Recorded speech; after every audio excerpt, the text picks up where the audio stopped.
വെറും 750 രൂപയ്ക്ക് ഇത്രയും ഫെസിലിറ്റീസ് ഉള്ള ഒരു റൂം ഞാൻ ഈ പത്തനംതിട്ട ജില്ലയിൽ വേറെ കണ്ടിട്ടില്ല. ഹലോ ഫ്രണ്ട്സ്, അപ്പോൾ നമ്മളിന്ന് വിസിറ്റ് ചെയ്യാൻ വേണ്ടി പോകുന്നത് പത്തനംതിട്ട ജില്ലയിലുള്ള ശാന്തി റെസിഡൻസിലാണ്. Welcome back my channel play on.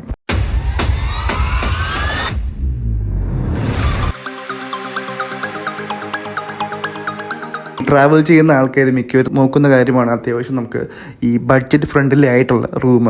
അത് അത്യാവശ്യം വൃത്തി ഉണ്ടായിരിക്കണം, നമുക്ക് അത് ഒരു ഹോംലി ഫീൽ ഉണ്ടായിരിക്കണം. അതെ, അതുപോലത്തെ ഒരു റൂമിനെ പറ്റിയിട്ടുള്ള ഒരു വീഡിയോ ആണ് ഞാൻ ഇന്ന് ചെയ്യുന്നത്.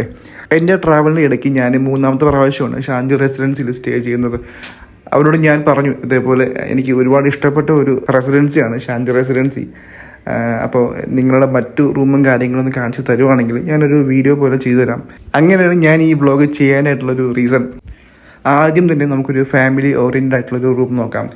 ഈ റൂമിൻ്റെ ഒരു പ്രത്യേകത എന്ന് വെച്ചാൽ, നമുക്ക് 4 പേരാണ് ഒരു ഫാമിലി ഉണ്ടെങ്കിൽ ഇതൊരു ഇൻ്റർ കണക്റ്റിംഗ് റൂമായിട്ട് യൂസ് ചെയ്യാം. 2 പേർക്ക് ഇവിടെ കിടക്കാം, ഇതിനപ്പുറത്തെ ഇൻ്റർ കണക്റ്റിംഗ് ആയിട്ട് 2 പേർക്ക് അവിടെ കിടക്കാവുന്നതാണ്. അത് ഒരു പ്രത്യേകതയുള്ള ഒരു റൂം. ഞാൻ ചെന്നപ്പോൾ കണ്ടത് എനിക്കൊരു ഒരുപാട് ഇഷ്ടപ്പെട്ടൊരു റൂമായിരുന്നു അത്. അതായത് നമുക്ക് അപ്പുറത്തുള്ള ആൾക്കാർക്ക് ഇപ്പുറത്തേക്ക് വരാൻ പറ്റത്തുകൂടിയില്ല. അതായത് ഈ ഒരു ഡോർ ക്ലോസ് ചെയ്ത് കഴിഞ്ഞാൽ നമ്മൾ വിചാരിച്ചാൽ മാത്രമേ അപ്പുറത്തെ റൂമിലുള്ള ആൾക്കാർക്ക് അകത്തേക്ക് കയറാൻ പറ്റത്തുള്ളൂ. അപ്പോൾ ഒരു 4 പേർക്ക്, ഒരു ഫാമിലിയിൽ 4 അംഗങ്ങളുണ്ടെങ്കിൽ ഈ ഒരു ഫാമിലി ഓറിയൻറ്റഡ് റൂമിൽ നിൽക്കാവുന്നതാണ്.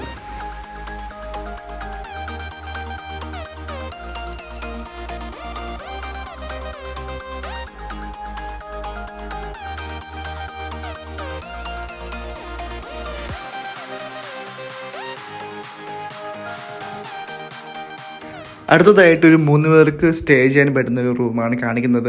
ഒരു ഫാമിലിയിൽ 3 പേരോ അല്ല ഒരു 3 ഫ്രണ്ട്സ് ആയിട്ടാണ് പോകുന്നതെങ്കിൽ നമുക്ക് ഈ ഒരു റൂം എടുക്കാവുന്നതാണ്.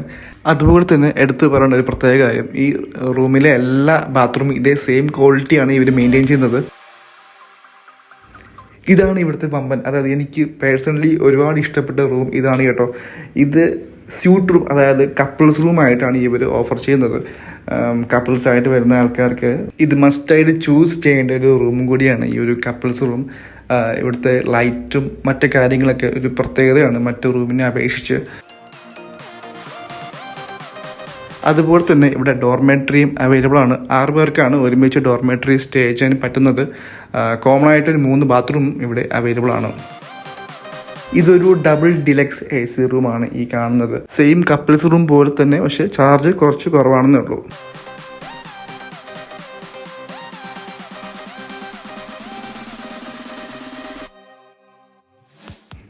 ഇതാണ് ഇവിടുത്തെ ഏറ്റവും വലിപ്പമേറിയ ഒരു കോൺഫറൻസ് ഹാളിൽ. ഒരേ സമയം ഒരു 30-35 പേർക്കെങ്കിലും ഈ കോൺഫറൻസ് ഹാളിൽ ഇരിക്കാവുന്നതാണ്. അതുപോലെ തന്നെ അവിടെ ഒരു കോമൺ ആയിട്ടൊരു ബാത്റൂം കൂടി അറ്റാച്ച്ഡ് ആണ്. വാഷ്റൂമും അവിടെ അവൈലബിൾ ആണ്.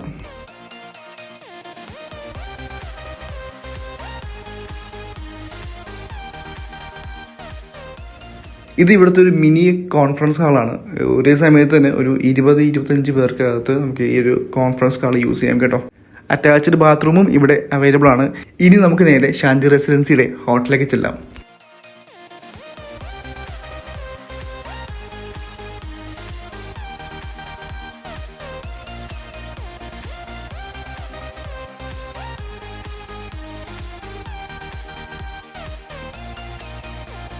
മോർണിംഗ് 5:30 ഓപ്പൺ ചെയ്തിട്ട് നൈറ്റ് 11:30 ഹോട്ടൽ ക്ലോസ് ചെയ്യുന്നത്. ഒരേ സമയം 100 പേർക്ക് ഈ ഹോട്ടലിൽ ഫുഡ് കഴിക്കാനുള്ള കപ്പാസിറ്റിയും ഉണ്ട്. അതുപോലെ തന്നെ ഇവിടുത്തെ ഫുഡിൻ്റെ കാര്യങ്ങൾ പറയുവാണെങ്കിൽ north Indian, south Indian, Chinese, ഇവിടുത്തെ ഫേമസ് ആയിട്ടുള്ള കാന്താരി അൽഫാം, നാടൻ ഫുഡ് ഐറ്റംസ്, മീൻ പൊള്ളിച്ചത്, അങ്ങനത്തെ ഒരുപാട് ഐറ്റംസ്. ശാന്തി റെസിഡൻസിയുടെ സ്പെഷ്യൽ ആയിട്ടുള്ള അൽഫാം,